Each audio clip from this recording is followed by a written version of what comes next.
Entrepreneurship, it's all game. The Big Potato Podcast is yours to claim. From startups to scaling up, we cover it all. So don't mess up. Monday nights, don't miss the show with Kendell and Stuart. Your time to grow, listen up, take notes and learn. The Big Potato Podcast is next gen's turn. It's next gen's turn. And we're back. Welcome back, you guys, to the Big Potato Podcast, episode number 6. Yeah, we got there quick, right? I'm trying to rhyme a little bit because we're talking music tonight, you guys. We're talking music tonight. So we're going to tell you a little more about that in a short. But as usual, I have to welcome back every single person, every single listener, all of our audience to the Big Potato Podcast. Of course, you know, we empower entrepreneurs for today's business landscape. It's light-hearted discussion, delivering strategic business insights. And you know, we like to jump inside the industries that the people want to know a lot more of. What happening behind the scenes? How is it done? What makes somebody successful? How I, as a talented or skillful person, could become an entrepreneur. Stuart, welcome, my brother. Hey, Kendell. All the listeners, how you all going? As I said, we are at episode 6. As far as I'm concerned, every new episode is another milestone. So I am just happy, elated at the incredible journey we've been on so far. And just ready to share more knowledge. And this guest that we have on here tonight, remember last episode, we said that people are asking us, who's next? Who's next? You always want to know who next. You see, this one, I'm excited about this one. Yeah, big things are going tonight for sure.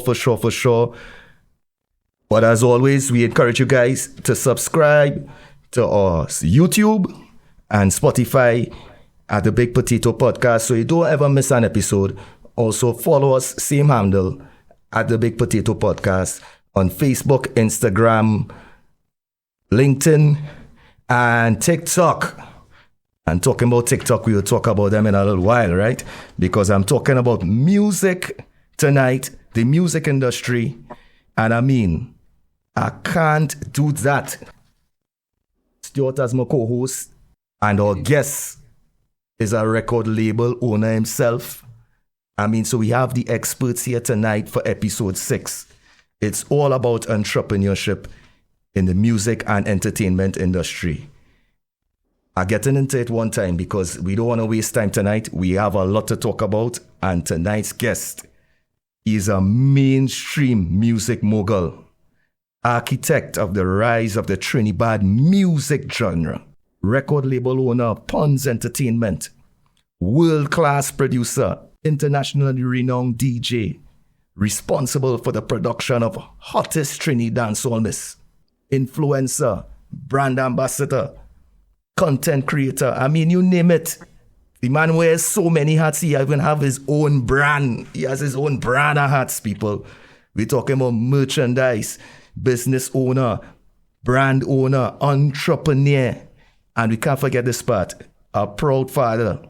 And he continues to be humble and hungry. Introducing to the Big Potato Podcast, Mr. Richard Romano by the government name, but as the people know him internationally, DeeJay Pun.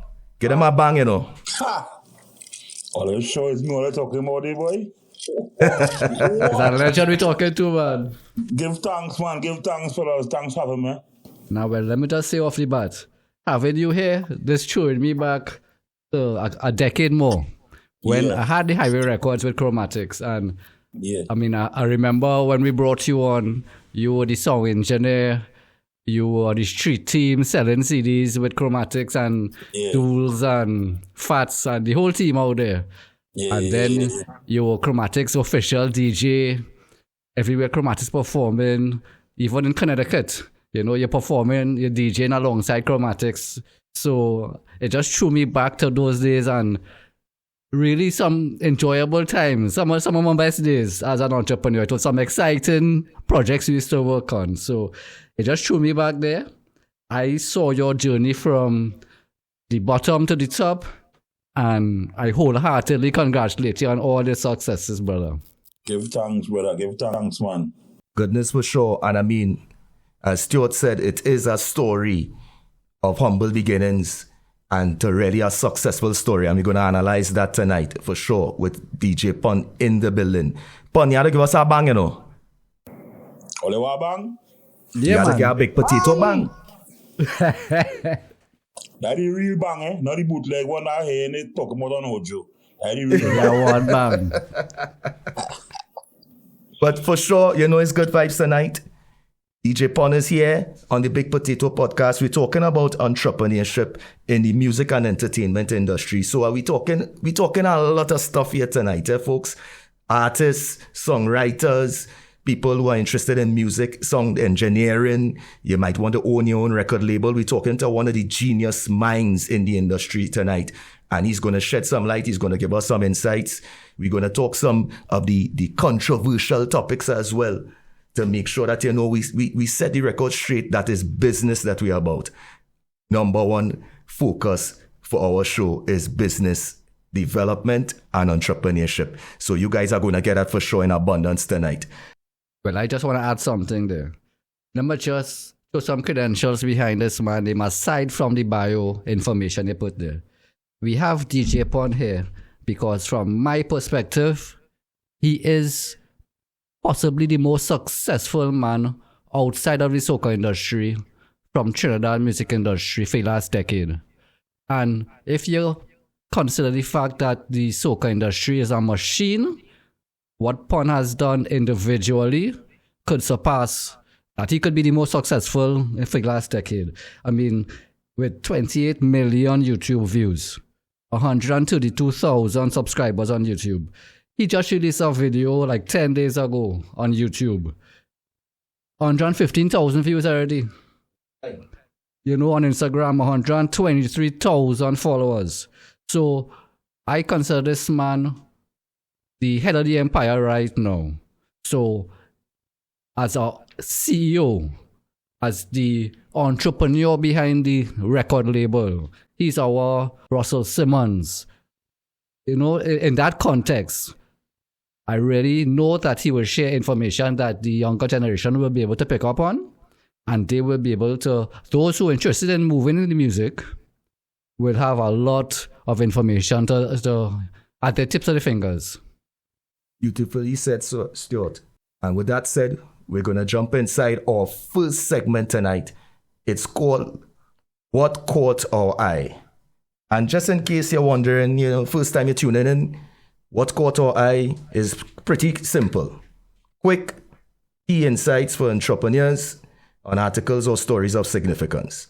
Well, what caught my eye is an article called CDs Shine as UK's music sales in 2023 jumped to near record figure. Now, the article speaks to the fact that CD sales rose in 2023.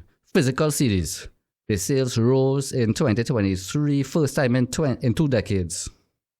So this was dominated by releases from The Weeknd, Taylor Swift, Miley Cyrus. It's a further improvement from 2022. What they said basically is that sales revenue went up by 2%, but sales numbers went down by 7%. So the revenue went up, the total volume may not have gone up.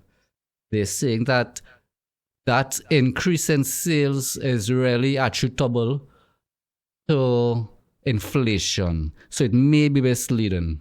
The reason I chose this article is because of what I mentioned earlier with DeeJay Pun being on the street team.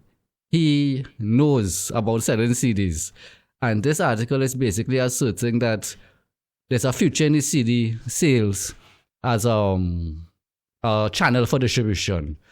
So I was really wanting to get Pun's opinion if he was going back into CDs in 2024.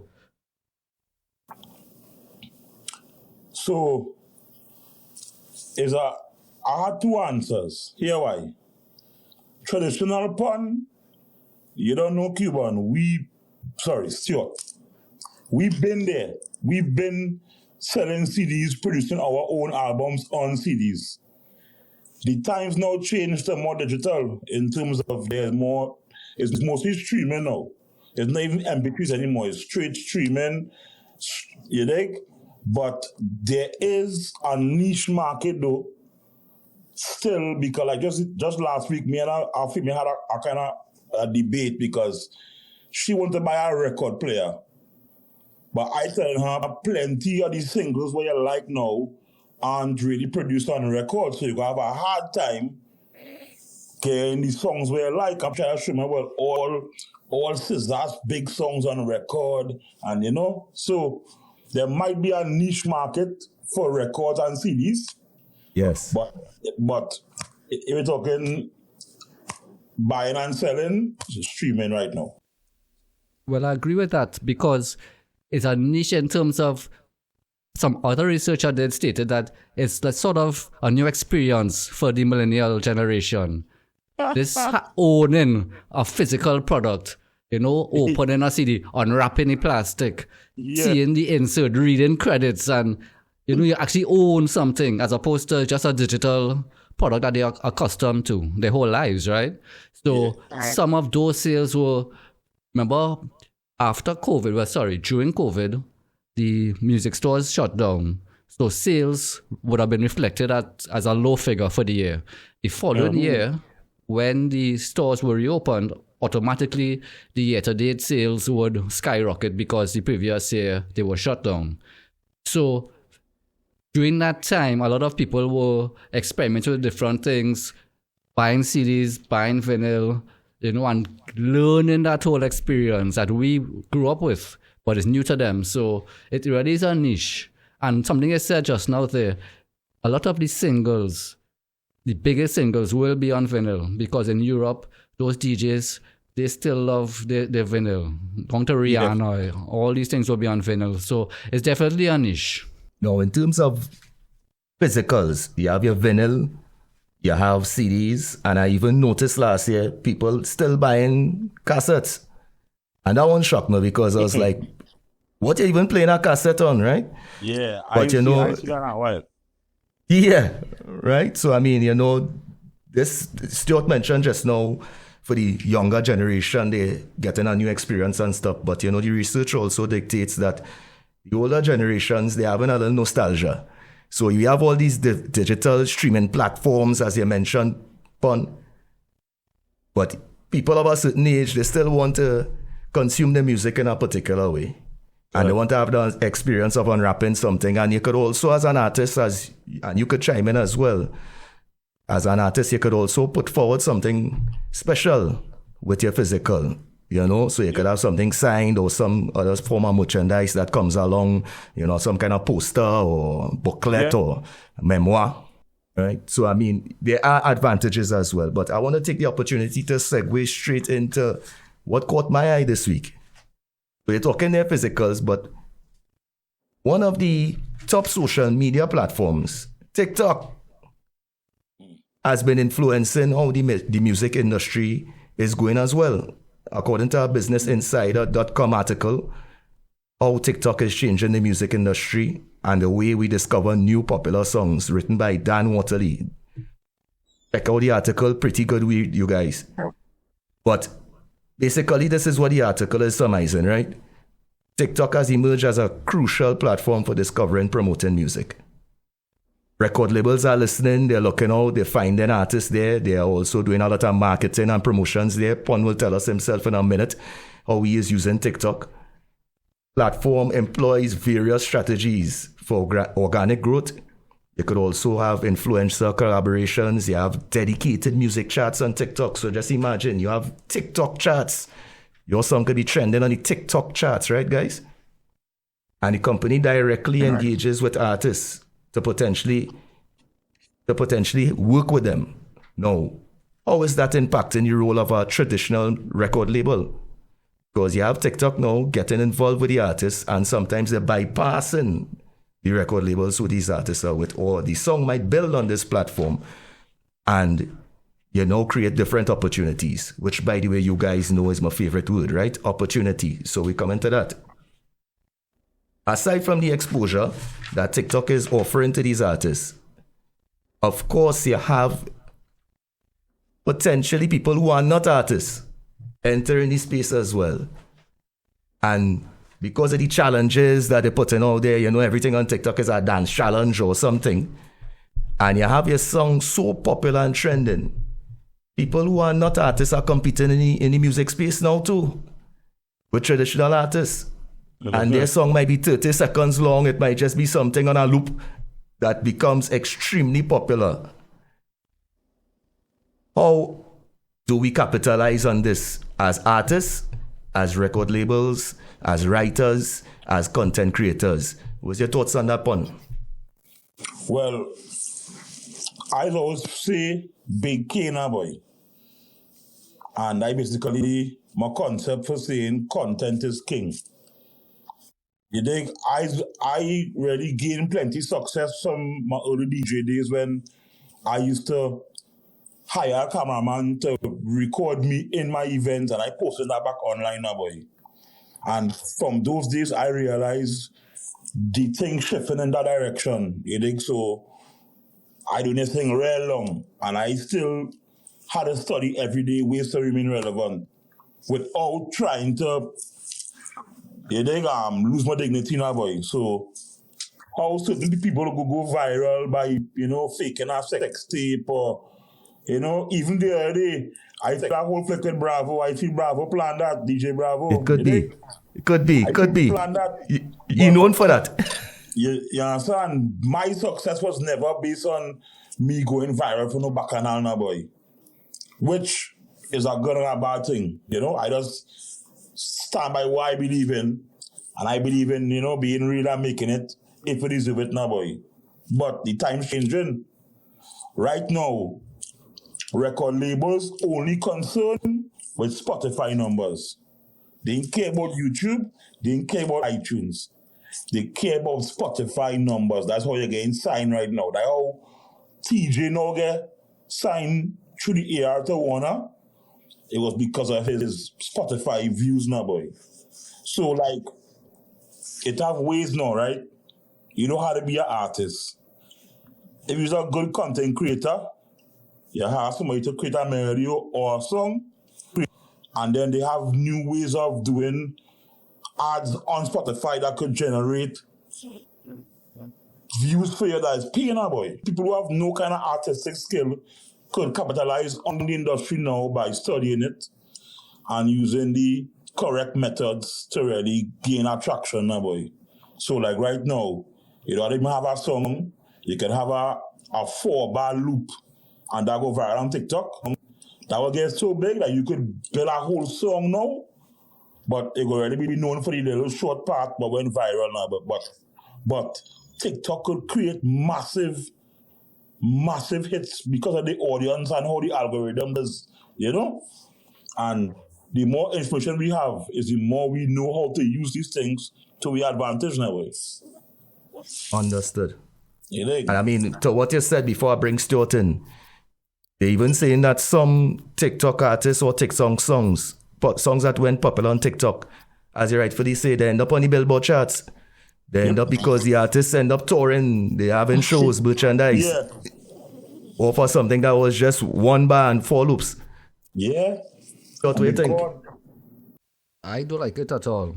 I don't like it at all. I guess it's because I'm old school. But I not going to a concert to stand up to hear one man's song which had 10 seconds of it being viral. So everybody know 10 seconds of a song and they're waiting for 2 hours to hear 10 seconds of a song. Nah. I really believe in artists and artistry and the role of artists, the importance of artists, the message of artists. To me, that's too shallow for me.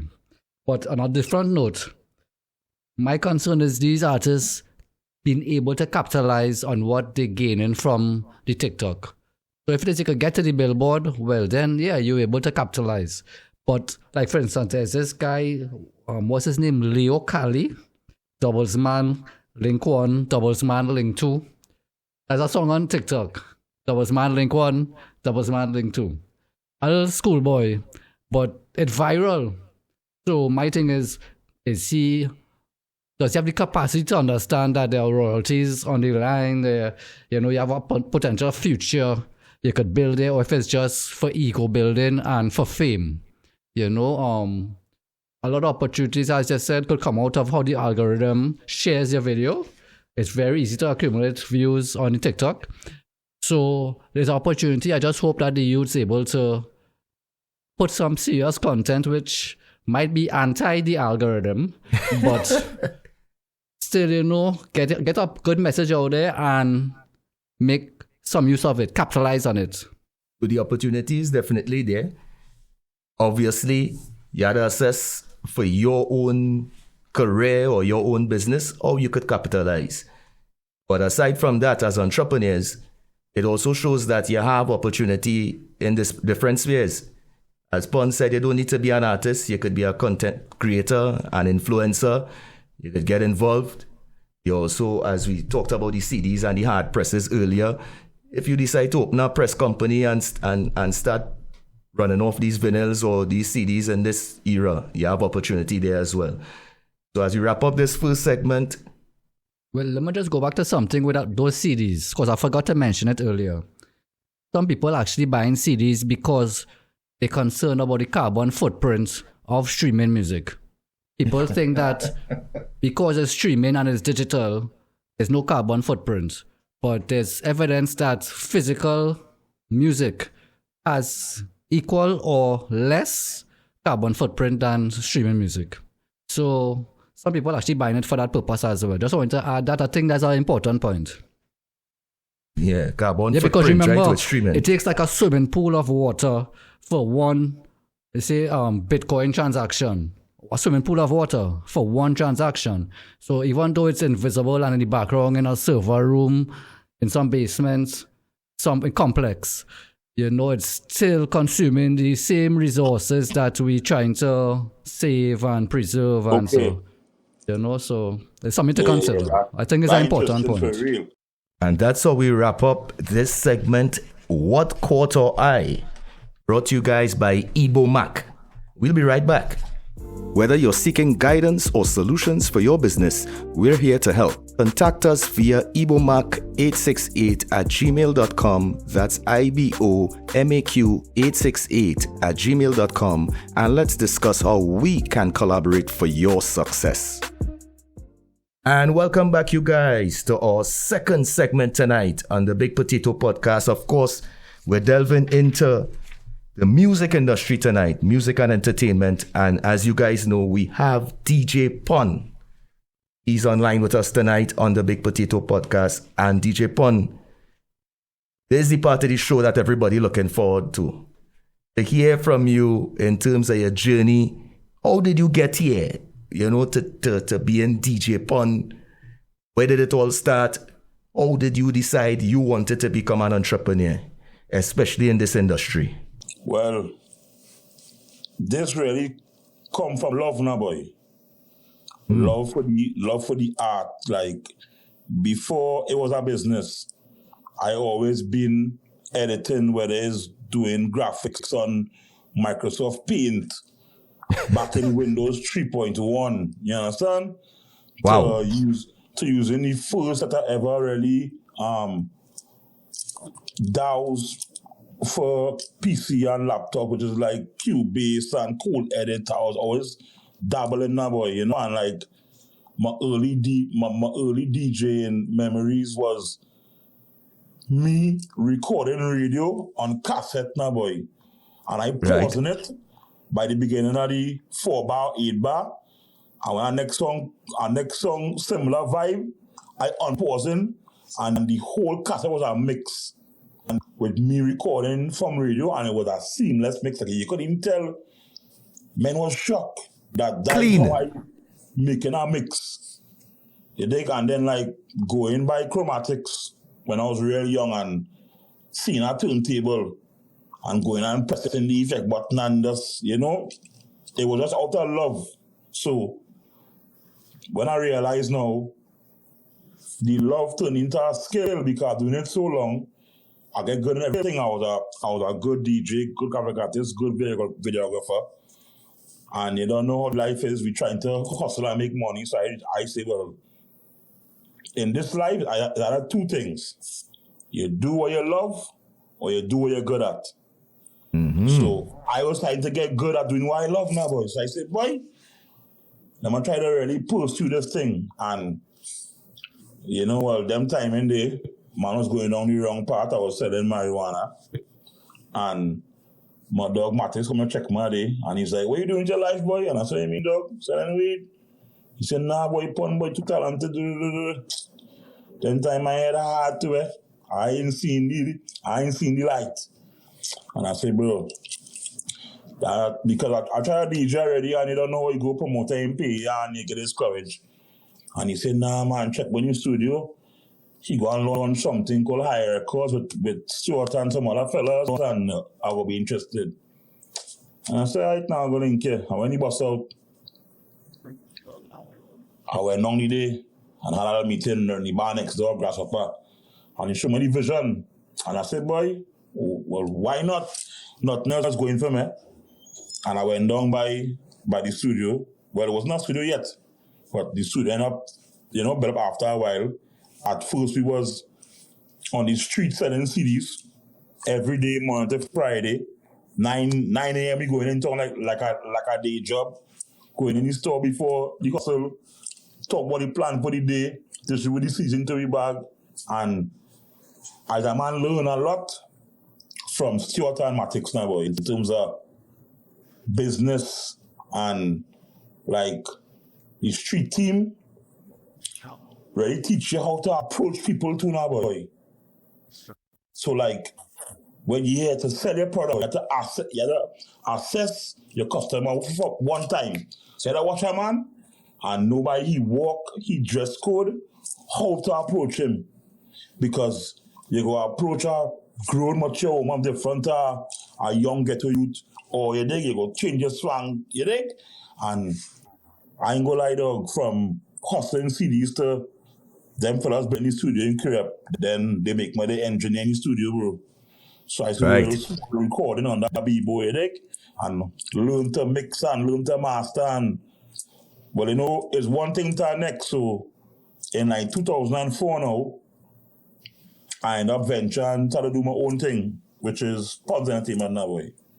Right. So that is when I started to do more production. 2014. Yeah. I started to do more production, like I started to record. Well, I've always been recording like Shade Mischief, but I started recording person I can't camcorder. Yeah, and Chin and Mischief Makers, my boy. Yeah. You're bringing back memories there. Yeah, them time in day I started recording a camcorder before I ended up being an engineer in Higher Records. So I started to record my own thing now. We doing dancehall, but the dancehall ain't really breaking through the glass ceiling now, boy. Because you know how the country is. Once you live in here, you must sing soca. You dig? And in 2016, I meet some youths, boy. Actually, like first 15, I meet Plumpy. And I meet a youth named Morbidan. And I was like, boy, this little team, they're bad, boy. Just keep singing and they will get through. And then in next year now, I meet a youth called Prince Slani. You dig? And he dropped the song, Go Feed Them. Right. Now, when the song dropped, I was like, what? It's remind me a little bit popcorn, boy, but Trini style kind of vibe, And I let Matix say it. And Matix was like, yo, that's going to be the baddest thing. And I ain't gonna lie, I'd like it, but I wasn't thinking the baddest now, boy. But it's when I started to study the science behind the song, the different zones he was bigging up, the different people he was bigging up, and I seen the reaction, I was like, oh, it's a grown thing. You dig? So I end up started to work with artists, you dig? I do some song with TJ, Shaney, and then I end up linking up with Chalano. Right. And Boy said he get to youth. Yeah, and he manager Biggie, and he was like, yo, Pun, how a youth boy, cultural, no boy. Well, I know him from singing reggae with Right. Chassis Blaze. And you think, when he said, boy, he has something there under my journey rhythm, and the feeling goes slap. I started them and hear it. What? When I hear that, what if I say, yo, that gone. And they come to studio, we record the song, mix master it same night, OJ do sick. And the next day I had radio, but here going on, how radio is.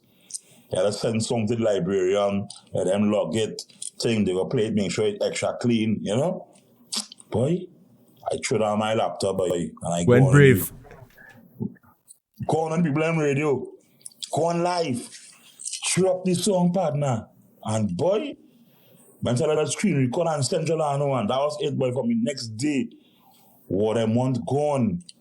So I realized, well, it's like a community-based thing now, boy. So you go have a beat artist, you go have a carnage artist, you go have a maraba artist, So from there, we started, promote Trinidad. I tell my DJ Renzo, I say, bro, we had to drop a mix with only well, at first I say with only Trinidad dancehall. It wasn't Trinibad yet now, boy. Right. And he is like, boy, nah, boy, because I tell him we had to play, them time they don't know it's Rasta versus Muslim. So I tell him we had to play Prince Swani and Plumpy and Toppy Boss and Magic. Everybody. Like, everybody had to play. And then he's like, boy, ting. For months he ducking me. And then he ball. And then he say, yeah, let me do it. And we sit down and us build a playlist or the hottest songs that we know. Because we use DJs on the ground. We right. Rose, we Mellow, we all over the place. So we know what about bad on the ground now, but in every zone. And when we pour that dog, I am a man like this fella Warren Civic. He's like, yo, Pun, I want to check out this Trinibad mix everybody talking about, boy. Everybody talking about, boy. I want to see what this controversial thing they say. Usually, man, who playing all the artists on one mix and thing, and because I don't really see what is this about. I don't really see the hype, or I don't really see what them seeing. I said, bro, it don't matter what you see, I said that mix can be the baddest mix for this year, bro. And boy, in about 3 months' time, I was clocking like 200,000-300,000 though. And I realized, this is what they wanted. So after a while, boom, we get them part 2. Then COVID come, locked down the whole place. We still get them part 3. And then here started going now. By part 3, Trinidad in full swing, It's Rebel, K-Lion, is lifestyle rhythm. It's only hits now, boy. Boom now, them artists start to mix the music with the streets. And men started to lose their life, dog. You dig? So, when men started to lose their life, like men started to stop playing the music. So it was getting less rotation. You understand? People were saying, Trinidad going through, but it's not that. It's just that the people have kind of lost interest now, boy. You dig?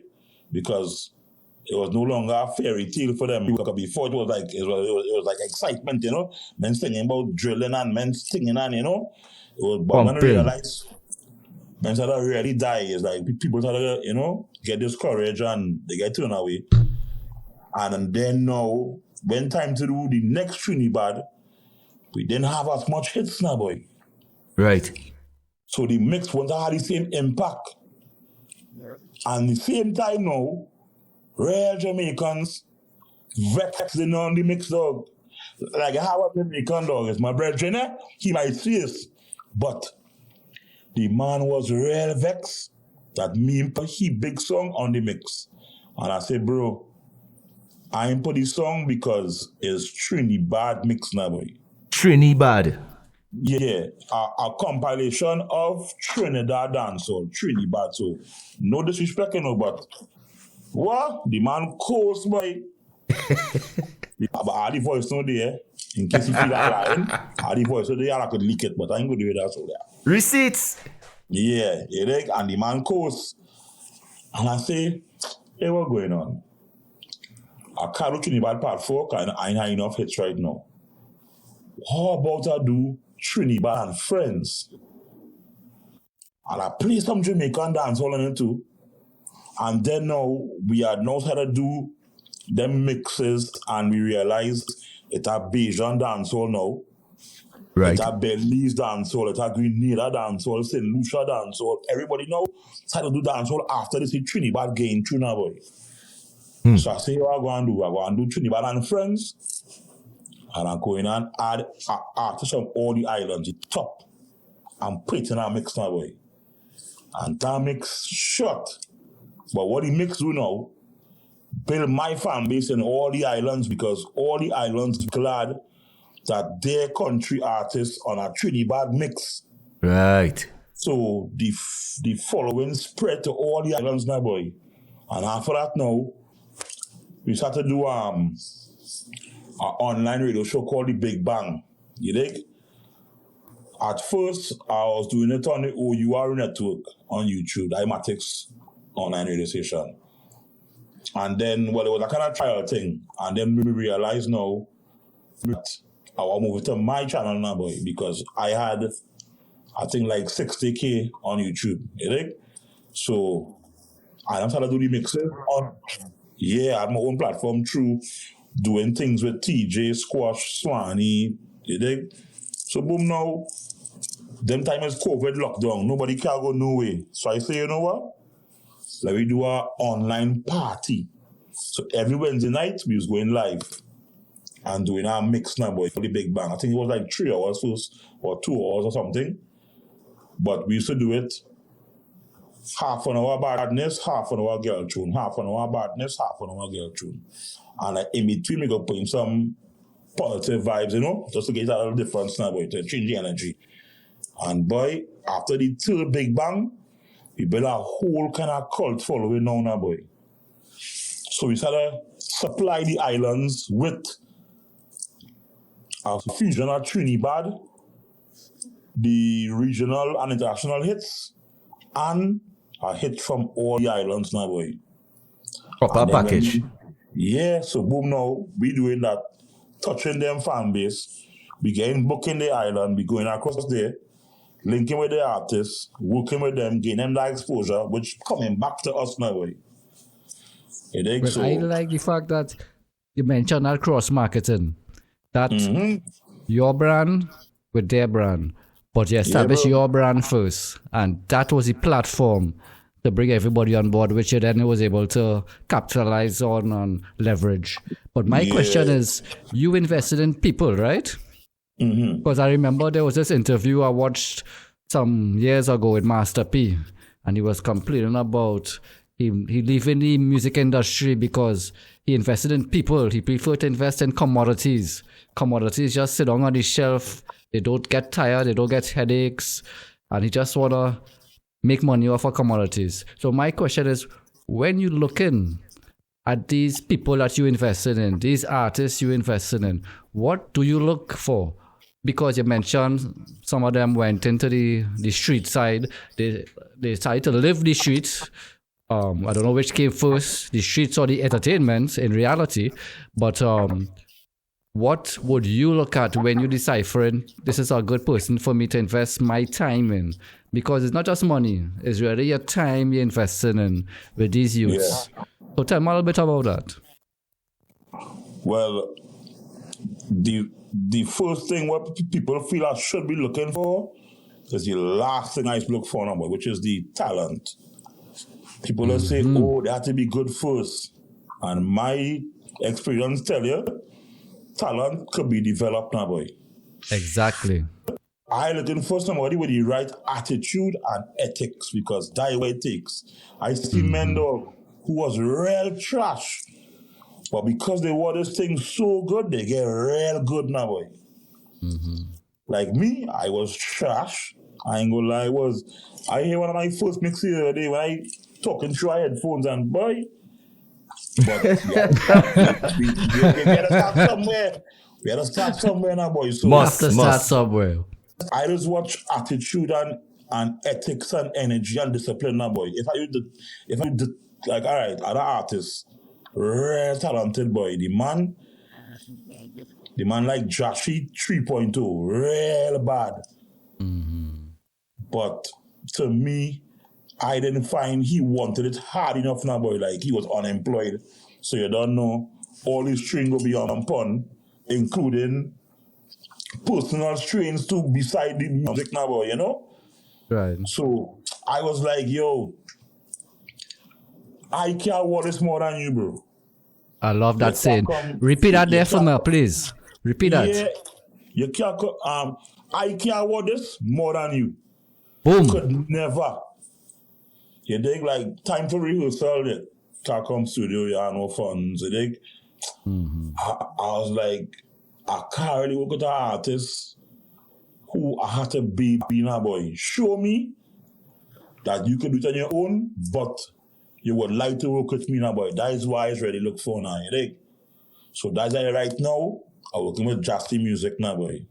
I would name Jassy. He working, he don't know, he ain't make it yet, so he have to work to survive now, boy.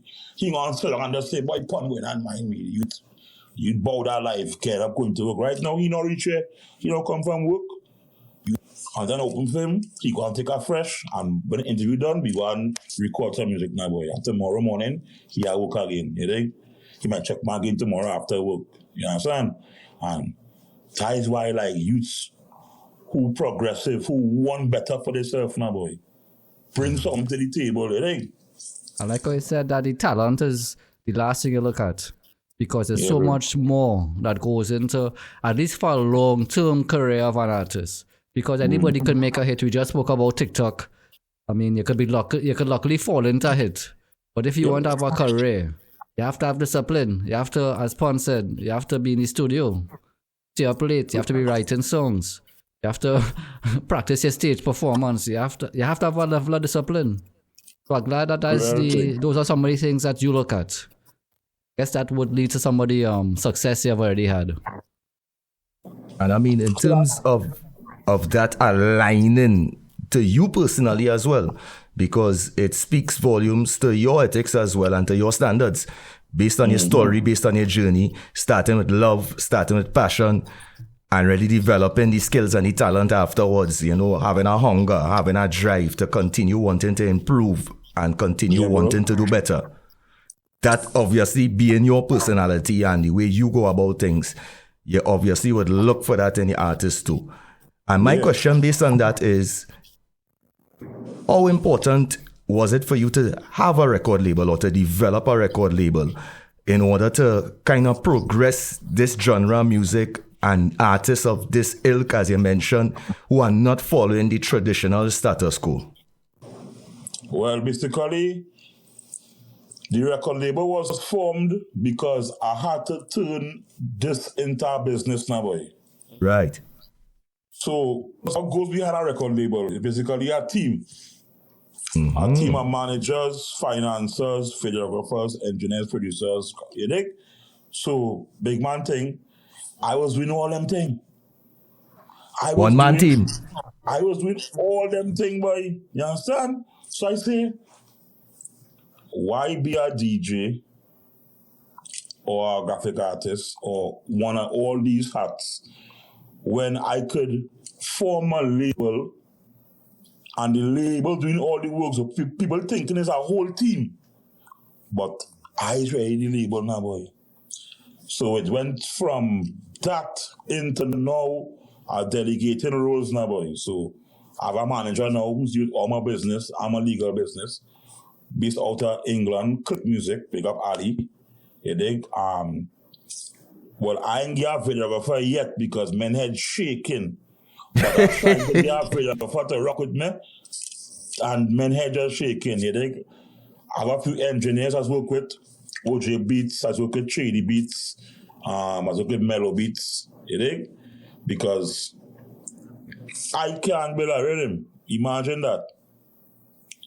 But I know how to buy rhythms. I know how to record hits now, boy. So like it's not really about being a good beat maker. Eh? It's about being a producer who could produce a complete project now, boy. Right. You think? So an important thing I have to tell men out there is a beat maker is not a producer. I'm gonna say that one more time. A beat maker is not a producer.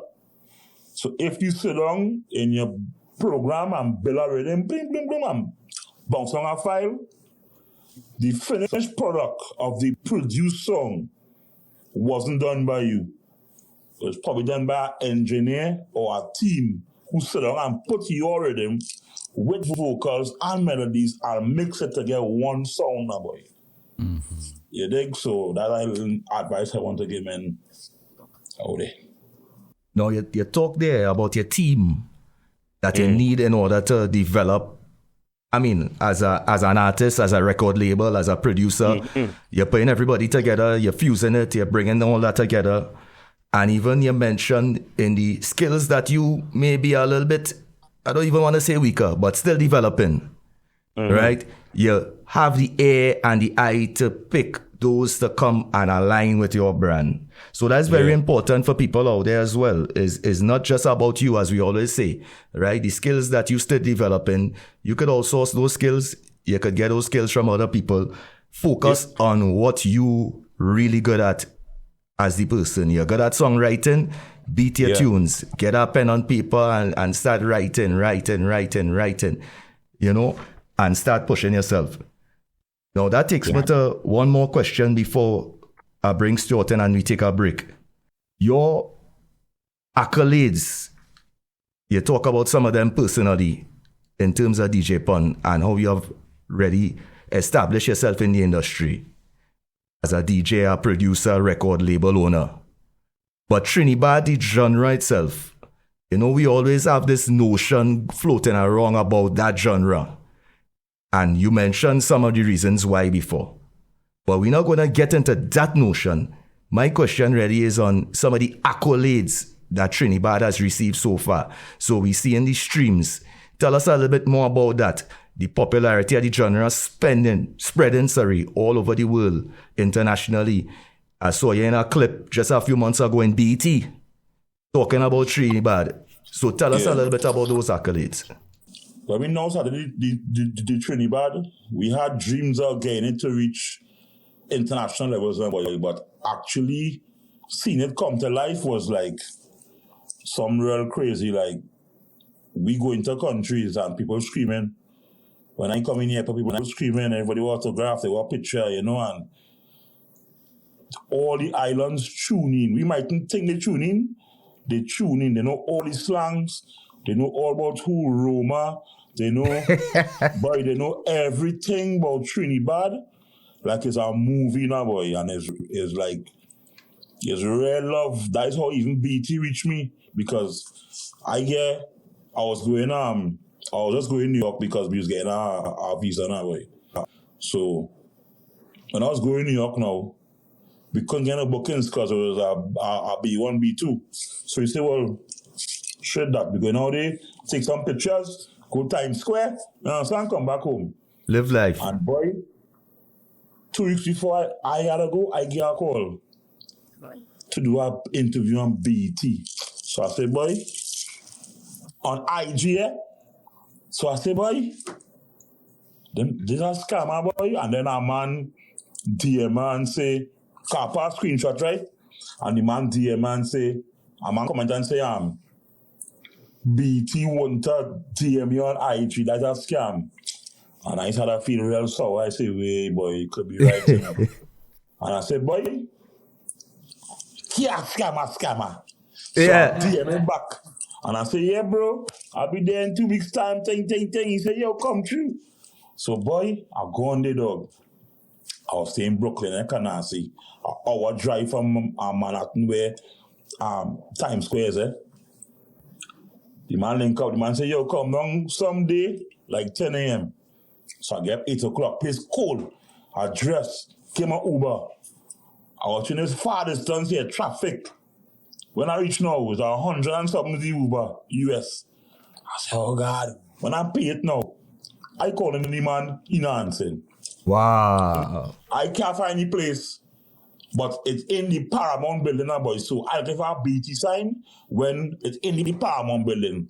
So I see a kind of man looking like men in black, a kind of security man, and I say, yo, you know where BT officers? He's like, yo, right inside here. Thing. When I go on, you know, I go on the front desk. The building bigger. The building like a friggin' 5-star hotel, have a lobby. So I go on with the lady. I say, hi, good day. I went to today. She said, with who? I get you the man name. She called him, he didn't answer. Wow. Call, he didn't answer. Of course, you know me. I said, boy, I already getting scammed, boy. I said, boy, I found who is this man, boy. Judgment, dog. I go back home. I tell my manager, he blew mad. I tell Renzo laughing at me. Boy, the man come. So I kind of what he tell me, but to me, so I can't excuse, cause you know my head hot. He say, yo, come I guess next day. I say, okay, cool, no see, I can, you know, business. 100 and something on the Uber. Yeah. To go, not to come back home. It's 100 and something to go back home to, and then go back home is real traffic here, but then, you know, boom now, I come back again. But this time, I tell myself, it's either live upstairs day or I go upstairs day. And I go on back, and when I go on back, hey, security, hey, you came back. I say, yeah, bro. I say, I must get through. When I go on, I see the same lady by just, you know, I like you. You're persistent. I say, girl, I ain't need it to know. I need it bad. She called the man. The man answered, dog. Freezer. He say, come up to the 22nd floor. Well, boy, when I go on there, bro, it's about 20 elevator, bro. 10 on this side, 10 on that side. I start to get stupid. I say, boy, what this thing is, boy? I go on and find. When I go on the door, open dog, I see BT. Wow. So, the man say, he say, yo, Pun, Trinibad. And all these staff is like, yo, did the Trinibad guy and I saying, look how far this genre come now, bro. For sure. You dig? And that big platform. So for them to acknowledge the movement means it make waves now, boy. You dig? But you always acknowledge the outsider. Yeah, bro. All even when I went to London, this station, Capital Extra, they have a guy called Kwame. Right. A real big reggae show. He ended up getting my interview, bro. And when I watched his channel, he already interviewed DJs or producers. It's only top artists now, boy. You dig? Heavy impact. Yeah, so that's showing that the movement, it has potential now, boy, because right now we don't have no corporate entity behind the movement, no financial this and no government help, and look where reaching on its own now, boy. So imagine if it is somebody intervene now and lend some kind of assistance to the youth, so you think? Yeah.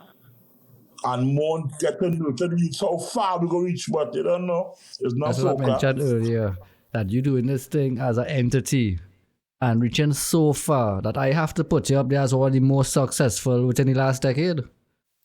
Self-made, bro. Independent person doing it. And actually, we put up a quote today on social media by Dr. Broom. It's basically what you're saying. You know, find your skill, develop your skill, and dare to take risks. So you spending money to go to BT, not knowing what's going to happen, going back home, coming back the following day, taking the risks. You get the rewards. You know, so I'm very happy with what I said there, but one question I want to ask you before we go to break. From the Highway Records days to the Trinidad days, what trends, both technology and you could say industry, would have changed that would have allowed you to reach the heights that you reach now? All right, well, first thing, I might song a hoe. But big up COVID lockdown. The thing is, right, even though real things get restricted, real things get to bloom now, boy. Yep, correct. Boy, anybody who manufacturing masks, rich now. Rich. Boy, Lysol sell out. Toilet paper, hand sanitizer sell out. So, remember, it's all about how you could analyze what's going on in the world and capitalize now, boy. So, as you know, it might have been bad for all, but for me now, I take that and I end up trying to do my mixes. And every week I have like 600 plus live on my YouTube now, boy. So it's only my time when COVID done, please open up now. I've stopped doing mixing for 3 months. So men start to book me in the island now because they're starving now because 3 months come like 12 mix they ain't getting now, boy. You dig? And so that's one thing. And next thing is High Records need my foundation to understand that this thing is a knowledge-based industry. Not talent-based. It's knowledge-based. Because you see Matix, he's a brain now, boy. Stuart, them is brain. So, through me always doing my research now, boy. Like right now, the new thing right now is catalogs. Record labels are buying catalogs. Right now, I now list my catalog. I wouldn't say to who or for how much, but how it is worth. They're going to analyze your monthly income, and based on that is what size grant they will give you now, boy.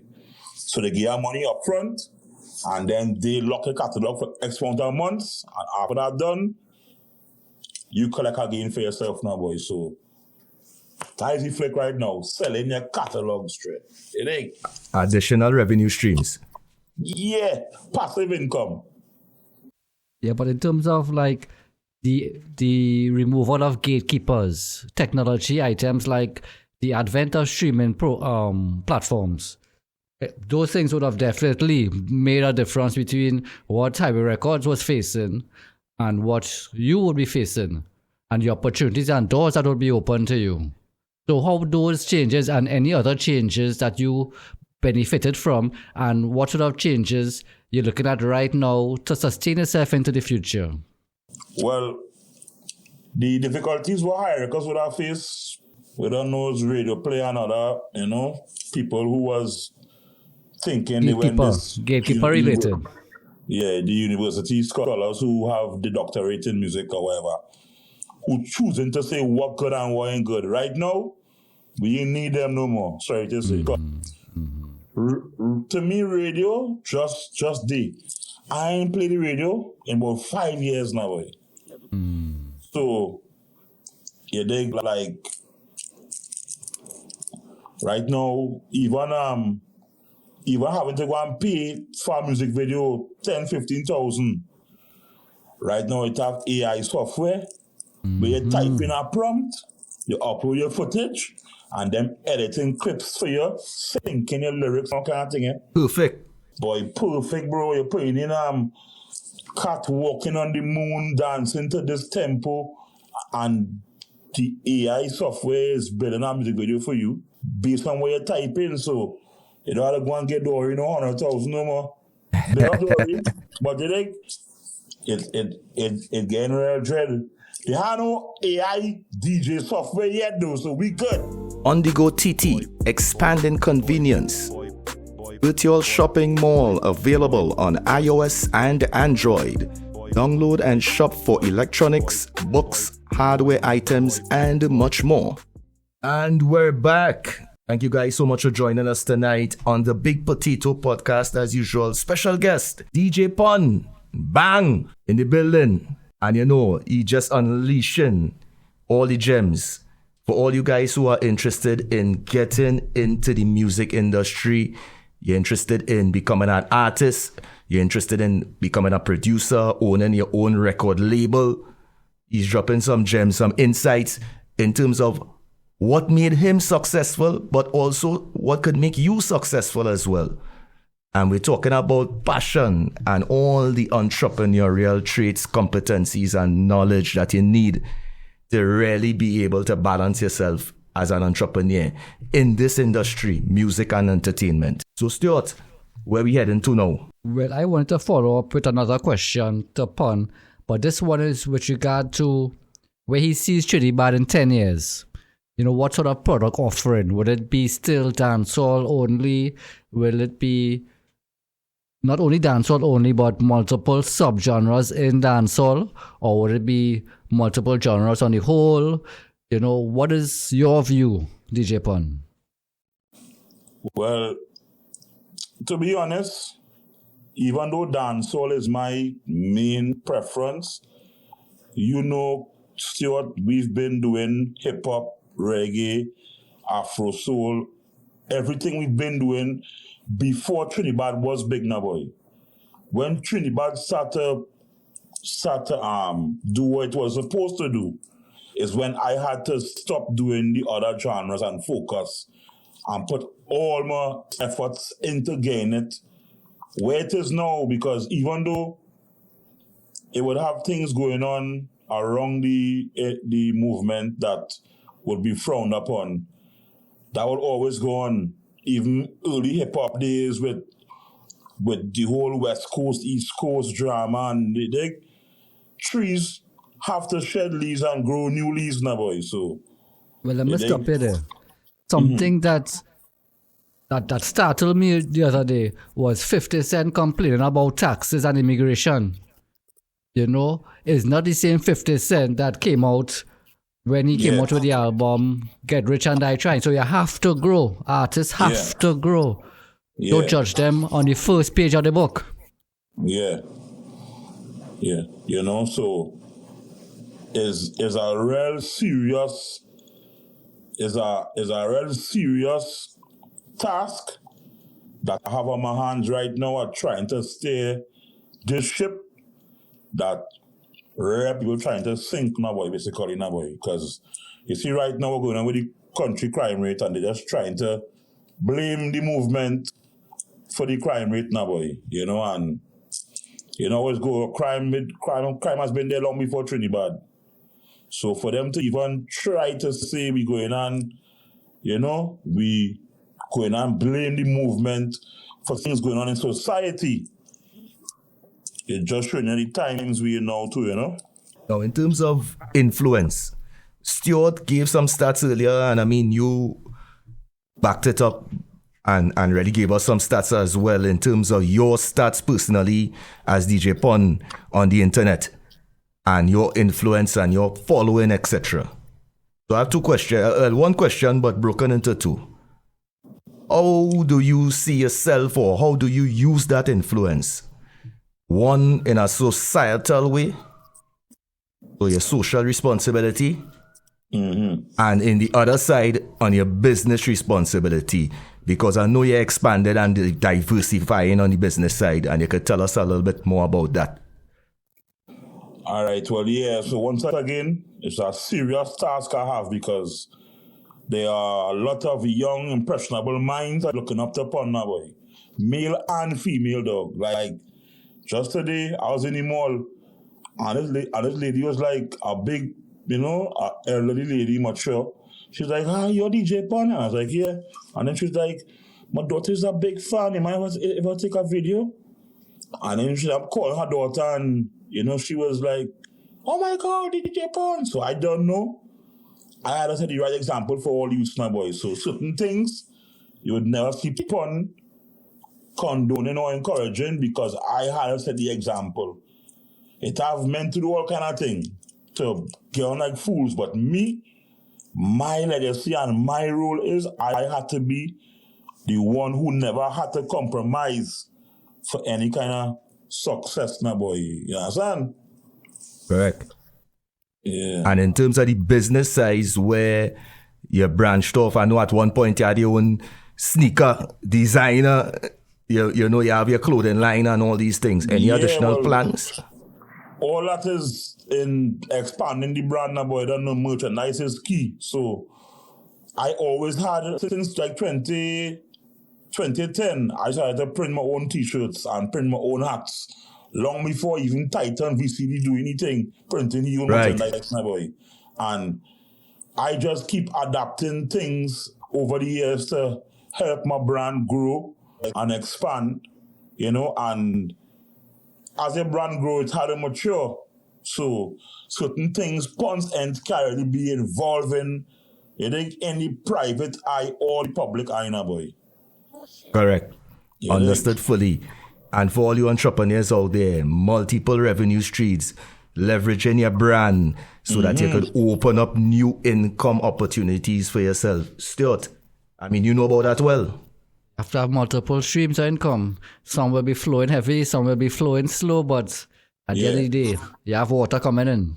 Every drop fill the bucket. And next thing too, I want to just tell the youth about some of my mistakes I make now, boy. I can do that? Of course. Because I feel that's how they go learn really from real life experiences now, boy.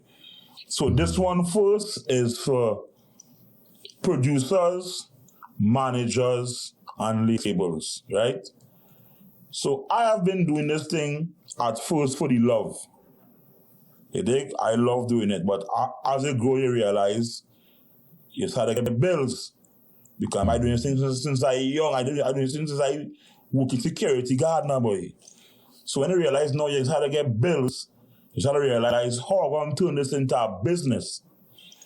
And some of my early mistakes was, as an engineer and even a producer and even a manager, is not doing paperwork and contracts now, boy. So I was just finding talent. Hey, you bad boy, let's go in the studio today. Boom, record a song, my game free. Record mix master, my game a free video. Go promote the song, get big. Yeah, boy, your song bad boy, you think. He go anyway. And I keep doing that to dozens of artists. And I realize now, so it's only me making no money, so I didn't make no money, boy. And then when you call them back for a favor or to match some works now, because they career on a bigger level, they don't want to work with you. They're not answering the phone. When it's you put them where it is now, boy. So, engineers, paperwork, managers, sign them artists, record labels, sign them artists. And protect your IP. Publishing contracts, distribution contracts, rights contracts. Because trust me, you will help people from the goodness of your heart, and in the long run, they don't care about you now, boy. So make sure and do paperwork. This industry is a knowledge-based industry, not a skill industry. Study business. Understand is a evolving machine. So every day, you have to do your research. Online, just doing your research. And like me now, right? Because I do research on certain topics, the algorithms go. So my YouTube right now, I gotta open my YouTube and I seen all going on and all I have to know now, boy. You dig? So all the youths, business. This thing is a business. Once you know that, you're good. All right, well, I have another, you can say 2 questions before we wrap up. Right. All right, so there's something called the Proteus effect. This is where people, they create an avatar, but then they let the avatar take control of them. So for instance, I might create a social media character that I am a big hip-hop artist. But because of that, I am living in the real world, trying to act like I'm a real hip-hop artist because I'm trying to live up to my avatar. If you understand what I'm saying. And there's a big risk in that. So my question is, how do you balance that? Because, okay, so for instance, you are Richard Romano, you're DeeJay Pun as well. How do you balance that and not get caught on too much on the DeeJay Pun side and still find the balance to know, okay, me, I myself, I am still this individual human being with a family and emotions, but then I'm also DeeJay Pun, but not giving in too much into the DeeJay Pun. What here going on here now? It's impossible for me to tell them youths not be avatar because them fully plugged in, bro.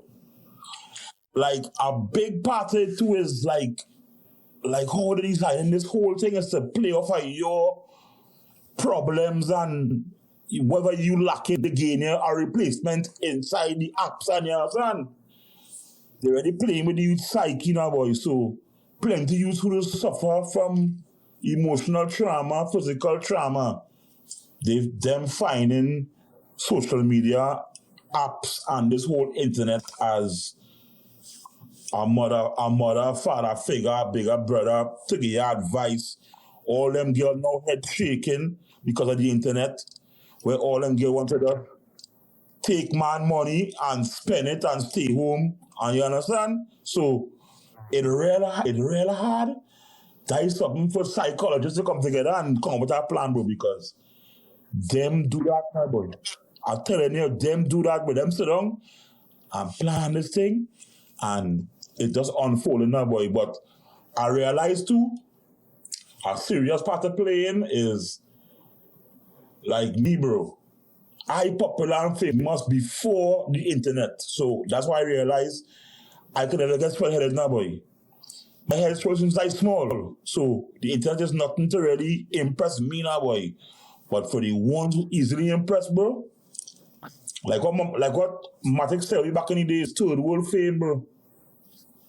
Third world fame, poisoning all these youths and all these girls. Pressure. So, Welsh, I don't know how to give them any advice for that, bro. Pressure. Because they really get caught up living this lifestyle of this impossible dream you created there. So I would want to be a gangster, dancehall artist. So I just live in the gangster life so that people won't think I'm a hypocrite. Yeah. You know? At the back your talk, as they say. At the back it up, right? So that's something that I was wondering, how you separate your DeeJay Pun and your Romano sides, you know? But I have one more question. I don't know if you even think about this or how you think about it, but it's a question on corporate social responsibility. Do you have a vision for your company? Yeah. I base my company basically on my morals now, boy, because I consider myself somebody with a good moral. So I base my company moral code on my moral code now, boy. So basically, my parents raised me in certain values. So I already know how to conduct myself. Like, I would produce violent songs, but I wouldn't commit violent acts now, boy. So people will say, oh, you had to stop producing them violent songs, but in radios and parties you're hearing violent songs. You dig? Cinema showing violent movies. The store selling toy guns. Like, what's wrong with my content different to other people's content now, boy?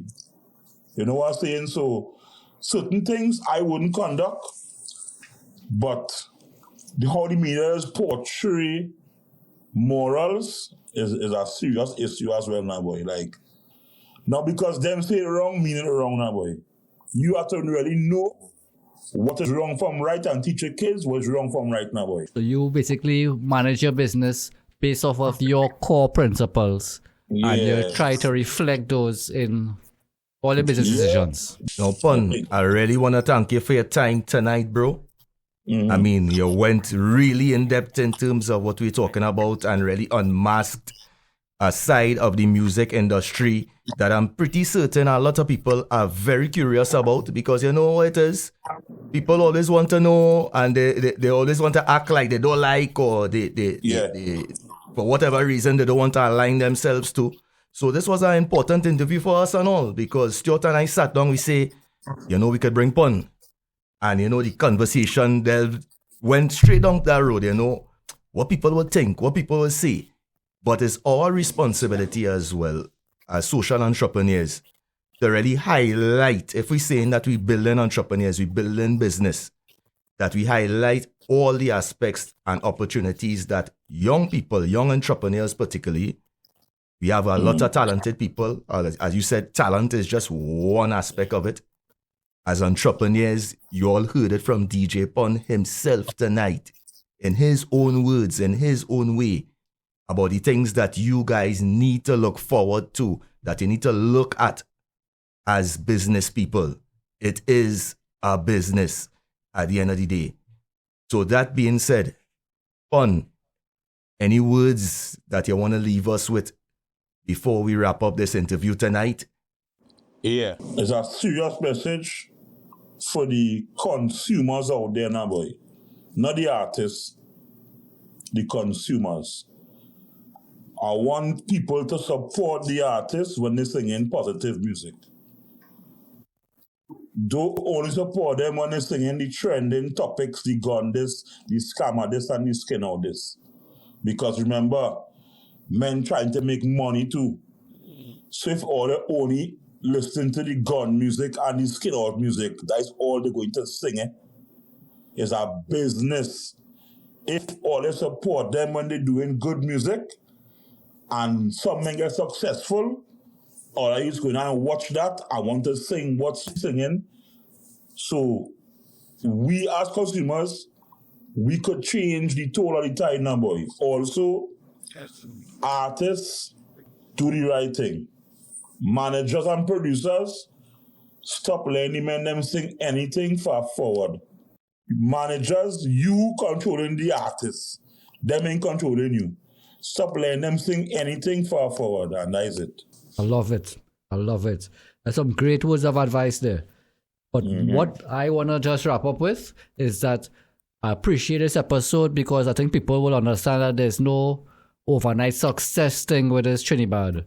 This is a journey that Pun's been on over a decade. And again, I said it from the start, I'll say it again. I have seen with my own eyes from Pun. Remember that apartment in Curepe you used to stay in? Oh, God! Right, that reaction alone. Right? So I know.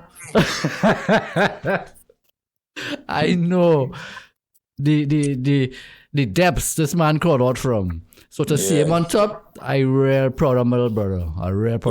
Man, give thanks, brother. I don't know. I learned from all the two now, boy. So give thanks, brother. I don't know. Where there's one thing next is a flowing river, it's a waterfall because we learned from people before us too. Before us, they had Caribbean Song Basin. They had a song called The Short Call. They had one called Ambush All the Enemies Them. Yeah. So we learn from people. Our timing didn't line up. Sorry, what's that? Cuban, when they say shot call in that song, what do they mean? Like a shot, alcoholic shot. That is why we bring it up.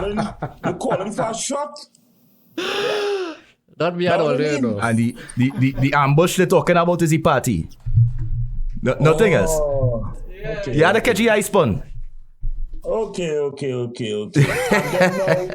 And then now they want to ban Trinidad, but they want to bring cartel too. Okay, well, we go with the cartel. You understand? But you know it's go 10. Yeah. You know 10 to 1 is murder.